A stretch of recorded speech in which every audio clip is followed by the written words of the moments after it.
수능이 150일도 안 남았죠. 꼭 147일이 남았습니다.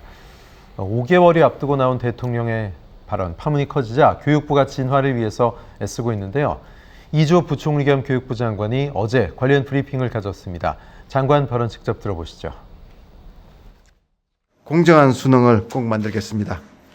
공정한 수능은 쉬운 수능, 어려운 수능이 아니라 공교육 과정에서 다루지 않은 문제는 배제하면서 적정 난이도로 시험의 변별도는 갖춘 수능입니다. 학원에 가서 문제풀이 기술을 익혀야만 하는 소위 킬러 문항은 배제하면서도 성실히 노력한 학생들은 정당한 평가를 받을 수 있어야 합니다. 원론적인 수능 철저의 방향이 계속해서 강조되는 것임을 다시 말씀드리며 공정한 수능을 두고 학교 등에서 제기하는 각종 억측에 대해서는 불안과 염려를 거두어 주시기 바랍니다. 공정한 수능이란 공교육 과정에서 다루지 않은 문제는 배제하면서도 적정 난이도로 시험의 변별도는 갖춘 수능이다. 참 이게 어려운 말, 쉬우면서도 어려운 말인데 이 말을 들은 학부모들, 수험생들은 가슴이 답답하다 이런 반응들이 많습니다. 정부가 공정한 수능이라는 난제를 해결하기 위해서 사교육을 견해하고 있는 모양새인데 김대현 평론가님, 우리가 뭐 킬러 문항 하는데 지금 얘기하는 이 문제 해결이 가장 킬러 문항이 아닌가 싶어요. 이거 풀기 어려운 문제 아닙니까? 그러니까 정부가 교육과 관련된 입을 떼면 사교육이 죽는 게 아니라 사교육 시장이 환하게 웃는다는 거 아닙니까? 지금 이번 같은 경우도 예. 수능을 지금 한 150일 정도 남겨놓은 상태인데 그런데 갑자기 이번 수능부터 무언가 변화를 주겠다라고 네. 정부가 입장을 밝히면서 더군다나 그 입장이 대통령의 입에서 나왔지 않습니까? 네. 자, 그러다 보니까 지금 시장에서 당장 다음 달부터 시작되는 방학 동안 입시 학원이 미어 터질 것이다. 문전성시를 이룰 것이다. 왜냐하면 수험생들은 기본적으로 지난 2년 혹은 3년 동안 해왔던 그 루틴한 과정대로 공부를 해오고 또 그 수능과 시험 제도에 맞춰서 입시를 준비해 왔는데 갑자기 변화를 준다라고 하면 킬러 문항이 사라지면 그것만 사라지는 게 아니라 킬러 문항을 대체할 수 있는 변별력이 또 투입될 거 아니겠습니까? 네. 어떤 변화가 주어질지 알 수 없기 때문에 다시 모든 수험생과 학부모들은 사교육 시장의 문을 두드리는 이런 역설적인 상황으로 이어지고 있습니다. 자, 우리 교육이라는 게 그렇지 않습니까? 지금 뭐 그렇다고 해서 우수 인재를 선발하는 걸 포기할 수 없는데 미국처럼 대학 입학을 쉽게 만들고 졸업을 어렵게 만드는 뭐 이런 구조적인 변화를 꾀하지 않고 늘 상위권의 학생들에게 더 나은 성적을 거두는 학생이 누구인지를 찾아서 그 학생들만이 예를 들어서 의대를 진학할 수 있게끔. 네. 그러니까 한 문제를 마치고 한 문제를 덜 마치고의 차이가 의대 진학의 당락의 네. 주요한 변수가 되니까 당연히 이건 구조적으로 사교육 시장에 가서라도 그 한 문제를 더 마치기 위한 노력을 부모나 학생이 할 수밖에 없는 이 상황으로 내몰린 거 아니겠습니까? 네. 자, 그래서 대통령이 공교육을 정상화하겠다. 그래서 학교에서 배운 교육으로만 시험을 봐서 우수한 인재를 뽑겠다. 말은 좋은데 예. 실제로 실현된 적이 없습니다. 실현될 가능성도 없고. 그래서 사교육이 증가하는, 사교육비가 더 커지는 이런 구조적인 문제를 개혁하기 위해서는 결국은 인구 감소의 어떤 시대적 추이에 맞춰서 대학을 특성화하고 특수화하는 이런 정말 그 틀을 바꾸는 노력을 하지 않으면 안 됩니다. 그런데 지금 이제 안타깝게도 지금 강남에 있는 사교육 시장에 제가 오늘 일부 인사들하고 이렇게 소통을 좀 해봤는데 네. 당장 걱정인 게 학원 공간을 늘려야 할 판이다 이런 얘기를 합니다. 그만큼 그게 문의가 많. 그렇죠. 문의가 많고 그게 무슨 얘기냐 물어봤더니 교육에 대한 어떤 일정한 변화가 생기면 그 해나 그 이듬해에 재수생, 반수생이 그만큼 증가한다. 그러니까 결국은 이 피해는 어찌 보면 고등학생들에게 고스란히 전가될 수밖에 없는데 그래서 지금 대통령과 교육부 장관이 나서서 마치 모든 잘못이 사교육을 하는 그런 학원에 있는 것처럼 그런 카르텔을 부숴버리겠다라는 식의 접근은 결국 그 피해가 학부모와 수험생에게 갈 수밖에 없다. 그래서 조금 더 진지하고 장기적인 고민이 좀 필요하지 않을까 하는 생각이 듭니다. 네. 학원가는 이제 호황을 준비하고 있는 건지 아니면 진짜 발등에 불이 떨어진 건지 어쨌든 참 바쁘게 움직이고 있는 건데 갑자기 사교육 시장이 적폐의 대상, 감사, 단속의 대상이 된 듯 또 합니다. 정부가 단속을 말한 지 하루밖에 안 됐지만 문제적 학원들도 등장하고 있습니다. 수능 전 출제위원이 소위 킬러 문항을 만들어서 팔고 또한 종편은 2년 연속 수능 문항을 6개 맞췄다는 업체에 모의고사 문항을 입수해서 분석했다는 보도도 하고 있습니다. 자, 어떤 점에 주목을 해야 될지. 우리가 건폭이라는 말 올해 처음 들었는데 이러다가는 교수님 교폭이라는 말도 뭐 나오지 않을까요? 네. 어떻게 보십니까? 저는 한 20여 년 전 생각이 나더라고요. 네. 문재인 정부 당시에 부동산을 투기를 막겠다. 네. 그러면서 종부세를 도입을 했었습니다. 근데 그 당시에 강남 아줌마들이 네가 이기나 내가 이기나 해보자. 이런 얘기가 돈 적이 있었어요. 지금 사교육 시장에 대해서 킬러 문항 없애는 취지는 뭐 많은 국민들이 공감하고 있다고 생각을 합니다. 근데 문제는 킬러 문항만 없애면은 공교육, 그러니까 지금 논란의 본질은 공교육 강화와 사교육비 절감이거든요. 네. 그러면 이게 없어지느냐는 거예요. 자칫 아까 뭐 김대현 평론가 많은 말씀하셨지만 킬러 문항 없애는 문제로만 논의가 국한되고 네. 킬러 문항을 가르치는 사교육 시장만 나쁜 놈 만들고 결국은 또 다른 문제, 즉 공교육 강화와 사교육비 절감을 위한 다양한 문제들에 대한 논의는 사라져버리는 예. 그래서 자칫 풍선 효과만 커지는 이런 부작용만 있을 가능성이 매우 높다라는 게 교육계의 일반적인 평가거든요. 지금까지 그래 오지 않았습니까? 그렇죠. 네. 지금까지도 교육 문제 건들면 예. 부동산 문제 건들면 계속 풍선 효과만 발생을 했습니다. 네. 왜? 그것은 본질을 건들지 못하기 때문이에요. 우리 자본주의가 가지고 있는 경쟁이라고 하는 본질과 특히 급속한 성장 속에서 발생했던 이런 본질과 이 킬러 문항이라고 하는 게 소위 스카이가 성공과 안정을 보장해주지 못하니까 의치한약으로 몰리면서 킬러 문항이 대거 등장한 거거든요. 근데 이것의 본질이 지금의 경제 위기 또 우리 어떻게 보면 미래 세대 인원들의 축소 여러 가지 문제가 지금 복합적으로 가 있는데 이거를 사교육 시장에만 문제인 것으로 치환을 해버리게 되면 우리 사회의 구조적인 문제에 대한 논의는 없어지게 됩니다. 네. 이게 자칫 잘못된 논의로 갈까봐 좀 우려스러운 대목이 있는 거죠. 예. 자, 그런데 야권에서는 무엇보다도 이번 조치가 당장 수험생들에게 이제 5개월도 안 남았는데 큰 혼란이 되기 때문에 위험하다 이렇게 얘기하고 있습니다. 여기에 대해서 김기현 대표는 응수하고 있는데요. 윤 대통령의 킬러 문항 배제 지시가 교육 참사냐? 지난 대선 때 킬러 문항 배제가 바로 이재명 당시 후보의 공약이었다. 그건 참사 공약이었냐 아니었냐 이렇게 반문하고 있습니다. 자, 박 교수님, 김 대표의 대응 어떻게 들으셨습니까? 저는 뭐 민주당이 대응이 초심에서 벗어났다고 생각합니다. 네. 그러니까 대통령의 발언이 과도한 측면이 있었어요. 하지만 민주당은 서민정당을 표방해 왔습니다. 네. 서민정당을 표방해 온 민주당이라면 킬러 문항 없애고 그 소위 수업 범위 내에서 교과서 범위 내에서 시험 문제 출제하겠다라고 하는 거에 대해서 일단 원론적인 찬성을 먼저 해야 됩니다. 네. 찬성을 한 가운데 지금 하지만 문제는 대통령이 이런 식으로 정책 추진에 있어서 몇 달 안 남은 시험에 대해서 언급할 경우 일선에서의 혼란이 올 수 있고, 즉 제왕적 대통령제의 어떤 한계점이 도출될 수 있고, 그리고 고등교육법의 입시에 대해서 방향에 대해서는 4년 전에 공시하게 돼 있는데 이렇게 몇 달 안 남은 시험 문제에 개입하게 될 경우에 이런 생길 수 있는 혼란과 우려를 갖다 네. 걱정하면서 이것 플러스 여러 가지 공교육을 강화하고 사교육비를 절감할 수 있는 다양한 논의가 필요하다 이렇게 가야 되는데 예. 이게 지금 뭐 마치 킬러 문항 반대하는 듯하게 비춰져 버렸거든요. 네네. 그러니까 결국은 여권에서 바로 이재명 대표도 5년 지난 대선 때 공약하지 않았냐 이렇게 나오니까 할 말이 없어지는 거예요. 예. 좀 그런 점에서 민주당이 윤석열 정부에 반대하는 취지는 충분히 공감하지만 반대를 위한 반대를 하다가 그러니까 서민정당의 어떤 자신들의 스탠스마저 잃어버린 듯한 느낌. 네. 좀 그런 점에서 초기의 대응이 문제가 있었다고 봅니다. 예. 자, 그런데 더 나아간 대응이 나왔습니다. 소위 이제 86 운동권이라는 분들, 운동권 출신의 정치인들, 당시에 아무래도 민주화 운동을 하다가 수영 생활의 이력 등이 있기 때문에 일반 기업에 취업해서 정상적인 뭐 경제 활동을 하기 어려웠던 그런 일부 사람들이 학원업에 진출해서 학원업으로 성공을 하고 또 경제적으로도 윤택해졌던 그런 몇몇 분들이 있죠. 그런데 86 운동권이 사교육을 주도하고 그들이 민주당과 교류하고 있다. 뭐 과거 정청래 의원이나 정봉주 의원 같은 분들이 학원업을 했긴 했습니다만 이건 좀 너무 나간 반응 아니겠습니까?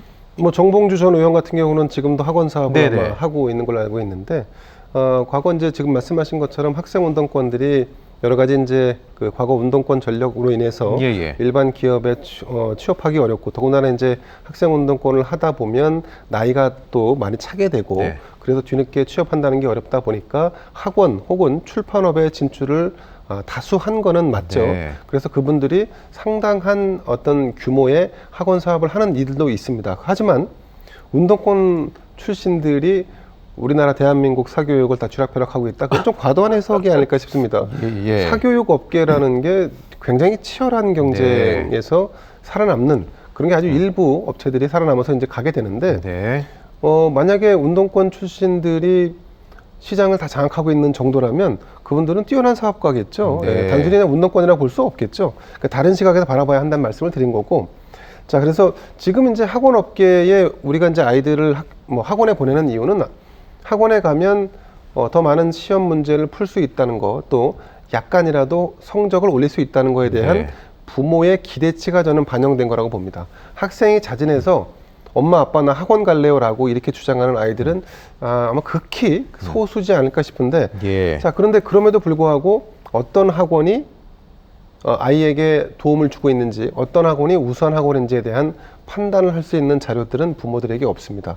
그저 우리 아이를 학원에 안 보내면 혹시 뒤처지지 않을까, 그런 심리적 안도감, 안정감을 추구하는 측면도 없지 않아 있다. 그래서 불안하기 사실은 때문에 보내는 거죠. 그렇습니다. 그래서 이게 이제 누가 학원을 운영하는 게 중요한 게 아니라 사실은 그 학원이 어쩌보면 이 사교육비를 크게 과도하게 인상하지 않으면서도 아이들에게 필요한 부족한 일정 공교육에서 약간 처지는 부분들을 보충할 수 있을까에 네. 대한 그런 부분을 고민하고 답을 내놓는 게 정부가 해야 될 역할이라고 봅니다. 네. 학원 안 보내고도 좋은 대학 보낼 수 있고 좋은 회사에 취직할 수 있고 또 창업을 해서 성공할 수 있다면 굳이 학원을 보낼 이유가 없지 않습니까? 네. 이런 구조적인 틀을 바꾸고 또 개혁하라라고 하는 힘을 국민이 정치인들, 국회의원들에게 줬는데 그들은 아무런 조치도 취하지 않고 있다가 마치 대통령이 뭘 하겠다라고 하면 지금 민주당이 옳거니 잘 걸렸다. 반대를 위한 반대에 목소리를 내면서 논란을 키우는 측면이 있어서 아쉬운 대목입니다. 예. 이런 가운데 한 영상 속에 어이없는 발언이 논란이 되고 있습니다. 자, 유튜버 천공이 2018년 10월 3일에 한 말인데요. 수능에 그렇게 목매지 않아도 돼요. 앞으로 내가 대학이라는 것은 가는 방법을 전부 다 바꿀 거니까, 이렇게 얘기한 과거 자료가 있네요. 유튜버 천공이라는 분, 대통령한테 직간접적으로 영향을 주는 분이다, 이런 음모론까지 있는 상황인데, 김대현 평론가님, 이게 5년 전 영상이거든요. 어떻게 보십니까? 글쎄요, 실제로 윤석열 대통령에게 천공이라는 사람이 영향을 미치는지 아닌지는 네. 제가 알기로는, 제가 아는 바로는 확인된 사실이 없습니다. 네. 그런데 이제 이런 의혹이라든가 아니면 가십이 계속 등장하는 이유는 조금 전에 말씀드린 것처럼 이 현 정권 혹은 윤석열 대통령이 무엇을 하면 일단은 그걸 공세로 치받은 이런 일단의 어떤 야당 세력들이 존재하고 그거를 천공이라고 하는 사람을 일종의 공세용 테마로 그렇게 좀 활용하는 것이 아닌가 하는 생각이 듭니다. 네. 교육개혁은 민주당도 공감을 하고 있는 그런 분야입니다. 그래서 현 정부가 3대 개혁, 연금개혁을 포함해서 노동개혁 그리고 교육개혁을 하겠다라고 입장을 표명했고 속은 어떨지 모르지만 대외적으로는 민주당도 이에 대해서 반대하거나 반대를 표명하지는 않는 걸로 알고 있습니다. 자, 수능이라는 게 말이죠. 지금 등장한 지 30년 되고 있습니다. 1994년에 처음 실시를 했고 지금 2003년이니까 아직 만 30년은 안 됐습니다만 30여 년을 이어온 이 현재 입시 제도라는 것은 네. 누구 한 사람이 어느 특정 시점에 바꿀 수 있는 문제는 아닙니다. 그러다 보니까 뭔가 이와 관련돼서 이야기를 꺼내게 되면 혼란을 부추긴다라든지 아니면 지금처럼 여야가 이렇게 진영이 완전히 확 관려 있는 상태라면 또 반대 진영에서는 천공이나 이런 자를 들먹이면서 반대의 논리를 펴는 이런 양상이 빚어지게 되는데 그동안에 새 입시제도가 숱하게 나왔지만 실패한 원인 중에 하나가 저는 정치권이 중론을 모으지 못하고 이거에 대해서 그러니까 옳고 그름은 판단할 수 있지만 옳다고 해서 동의하지 않는 이런 행태들이 벌어졌기 때문에 저는 결과적으로 교육개혁이 실패했다라고 봅니다. 네. 그래서 성공할 수 있는 길이 좋은 대학에 가지 않고도 가능하다. 부자가 되는 것이 꼭 공부를 잘하지 않아도 열려 있다라고 하는 이런 확신을 줄 수 있다면 저는 지금 대통령이 말하는 사교육 카르텔보다 이런 관점에서의 접근이 훨씬 더 중요하다고 보고 네. 이 부분에 대해서 오히려 차라리 민주당과 좀 허심탄회하게 대화의 문을 좀 열어놓으면 어떨까 하는 생각을 해봅니다. 예. 뭔가 새로운 국정 운영 방향이라든가 아젠다가 제시가 되면 이거 과거에 혹시 천공이 뭐 이런 얘기를 했나 역으로 찾아보게 되는 이런 한편의 블랙 코미디 같은 아이러니한 상황이 벌어지는 게 이게 좀 문제가 아닌가 싶어요, 박 교수님. 그렇죠. 네. 지난 대선 때 손바닥에 왕자가 논란이 된 적이 있었습니다. 네네. 이게 그냥 에피소드로 끝나나 싶었는데 용산 이전 대통령실 이전과 관련해서 천공의 과거 발언이 부각되면서 이게 혹시 무슨 연관성이 있는 거 아니야? 네. 이런 의혹이 있었죠. 그 당시에 많은 평론가들이 분명한 선긋기를 해야 된다. 그래야지, 왜냐하면 윤석열 대통령이 과거에 국정농단 수사를 통해서 스타 검사가 됐고 또 이후에 대통령까지 오를 수 있었는데 본인 스스로가 국정농단의 스캔들에 휘말리면 안 되잖아요. 네. 과거에 대통령 주변에 이런 문제가 생기면 민정수석이라고 하는 자리가 있었습니다. 네. 거기서 대통령 주변에 호가호위하거나 연관성이 있거나 문제가 일으킬 가능성이 있는 사람들을 관리를 했는데 지금 민정수석이 없어요. 네. 누군가 이런 역할을 해야 되는데 못하고 있다. 그런데 지금 소위 교육개혁 과제에 없던 공정수능이라고 하는 게 갑자기 툭 튀어나오다 보니까 이거 누가 대통령한테 영향력 행사한 거 아니야? 이렇게 이제 나오는 거고, 소위 천공의 영상 속에 과거에 수능과 관련된 얘기가 나오니까 영향력 받은 거 아니야? 이런 이제 또 의혹이 또 나오는 거예요.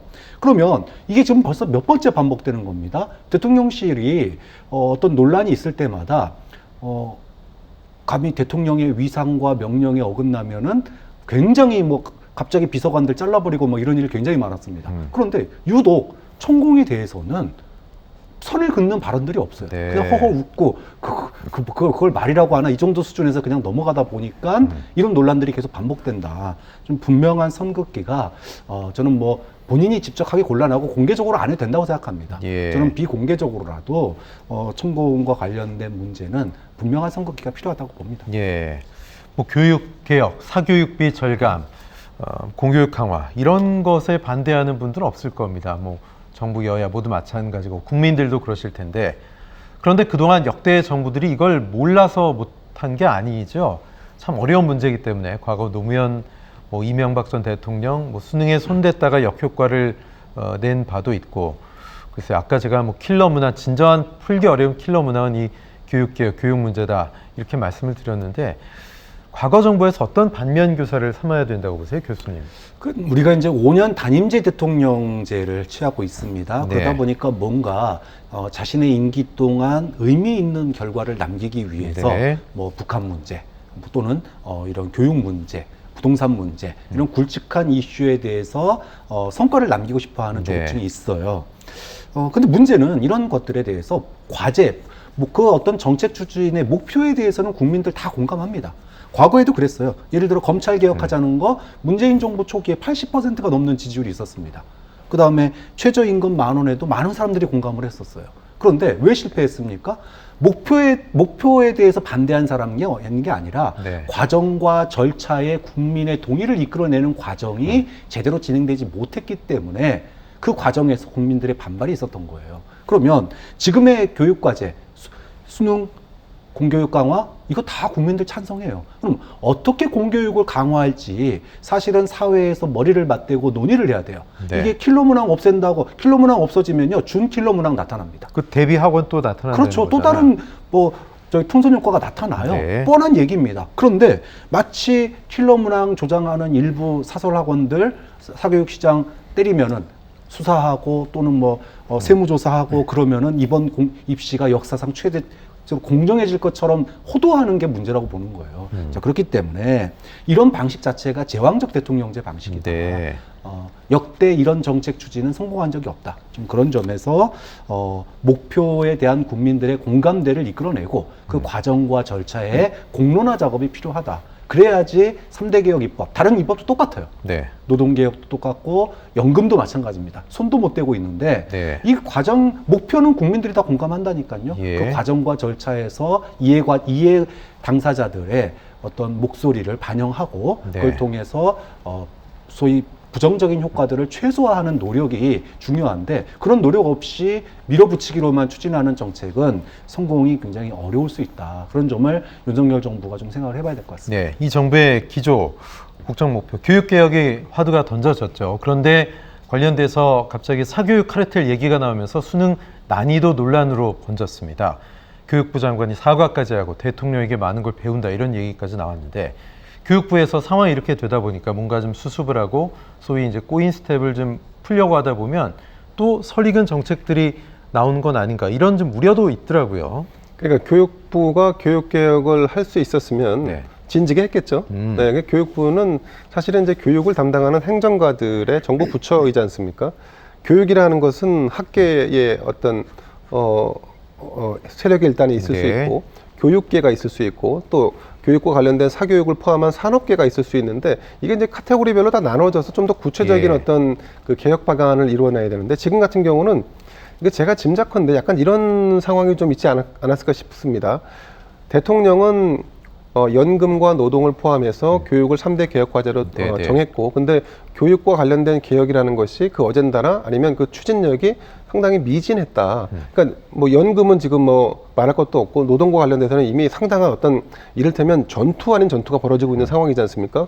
근데 교육 사이드에서는 이런 게 없다 보니까 그러니까 교육에서는 오히려 일타 강사 수백억을 버는 사람들 그리고 또 그들과 뭔가 연계되어 있는 교육의 카르텔 네. 그리고 대형 학원들 뭐 이런 거를 때리면서 교육개혁의 동력을 얻으려고 하는 이런 시발이 아마 이 논란을 촉발하지 않았을까라는 그 시초에 어떻게 시작됐는지에 대한 궁금증이 있다 보니까 설명을 네. 드린 거고 더 중요한 거는 킬러 문항이라는 것은 사실은 상위권에 있는 사실은 일부의 학생들의 문제입니다. 네. 뭐 이렇게 표현하면은 나머지 학생들이 약간 반발할 수도 있겠는데 이를테면 이렇습니다. 그러니까 중위권을 목표로 하는 학생들이 있습니다. 그래서 나의 등급이 3등급, 4등급 정도면 족하다. 그리고 그 대학에 맞춰서 내가 어느 대학에 어느 과를 진학하겠다라고 계획을 세운 친구들에게는 킬러 문항의 의미가 없습니다. 킬러 문항을 포기하고 하기 때문에.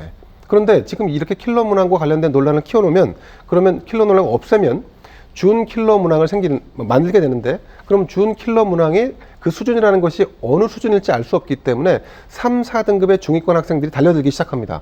그러면 3, 4등급의 중위권 학생들이 성적을 향상시키기 위해 다시 학원 문을 두드리면 그러면 그 윗단에 있는 상위권 학생들이 더 많은 노력을 기울이기 위해서 더 많은 시간을 사교육에 바칠 수밖에 없는, 던질 수밖에 없는 이런 도미노 같은 현상들이 일어나고 있다는 점. 초상위권은 진짜 다 맞춰야 되니까요. 그죠? 그렇습니다. 네. 그러니까 사실은 지금 우리가 교육개혁을 하겠다라고 해서 때린 네. 부분이 사실은 교육 전체가 아니라 이 교육개혁의 동력을 얻기 위한 일단의 어떤 시도가 아니었는가 하는 생각을 하게 되고 그리고 또 한 가지는 현행 교육제도가 이제 사교육을 부추길 수밖에 없는 과잉이 될 수밖에 없는 이런 구조에 있다면 저는 사실은 아까도 말씀드린 것처럼 아이를 낳지 않는 이유가 아이를 네. 낳은 순간부터 그 성인이 될 때까지의 그 교육 과정에 드는 여러 가지 부모로서의 헌신과 비용 부담 이런 것들 때문에 결국 아이를 낳지 않지 않습니까? 결국 네. 교육이라는 것은 근본적으로 접근하면 지금 현재 수능을 때릴 게 아니라 아이들이 숫자가 준다. 그러면 초등, 중등, 고등 그리고 대학까지를 어떻게 연계해서 구조조정하고 그 구조조정에 따라서 어떤 지방대학을 예를 들어서 강원도에 있는 강원대학은 농대로 특성화한다. 뭐 이런 정도의 정말 대대적인 개혁의 밑그림을 그려야지 단순히 지금 학원 몇 개, 일타 강사 몇 명을 때린다고 해서 예. 교육계획이 되겠는가? 저는 그렇지 않다라고 봅니다.